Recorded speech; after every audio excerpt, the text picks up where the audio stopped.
एक आदमी ने कभी सपने में भी नहीं सोचा था कि पुनर्जन्म के बाद वो अपने माता पिता के लिए एटीएम बन जाएगा। जैसन ने अपनी पत्नी को धोखा देते हुए देखा और यह भी पता चला कि उसकी बेटी भी उसकी अपनी नहीं है और उसे सहकर्मियों द्वारा फंसाया गया, जिससे वह भारी कर्ज में डूब गया। इसलिए उसने शैतान से पुनर्जन्म की इच्छा की। शैतान ने देखा कि जैसन की हालत इतनी खराब है तो उसने जैसन की इच्छा को मान लिया और उसे 5 पुनर्जन्म विकल्प दिए। जैसन ने उस मेगा गेम को चुना जिसे वह अक्सर खेलता था और एक नई दुखद जिंदगी की शुरुआत की। वास्तव में इन सबका असली दोषी शैतान था, जो मानव त्रासदी से अपनी भूख मिटाता था, जेसन को अपमानित करता था और अंत में उसे कहीं और पुनर्जन्म के लिए भेज देता था।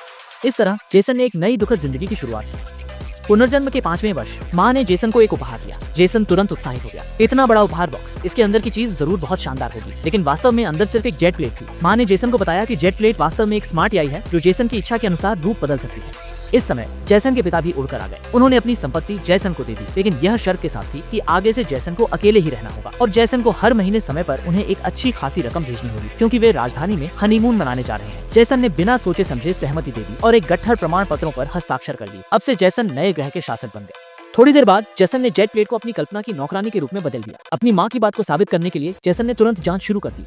2.5 मिनट बाद जैसन सोफे पर लेटा हुआ था और नौकरानी उसके कंधे दबा रही थी। बटलर ने यह देखकर जैसन से कहा कि उसे थोड़ा संयम रखना चाहिए, लेकिन जैसन बटलर की बात नहीं सुनना चाहता था। बटलर को मजबूरन सच्चाई बतानी पड़ी ताकि जैसन को झटका लगे। असल में जैसन के माता पिता हनीमून पर नहीं गए बल्कि भाग गए। उसके माता पिता पर भारी कर्ज था और जैसन के पास जो भी संसाधन ग्रह थे वे सभी कर्ज के बदले गिरवी रखे गए।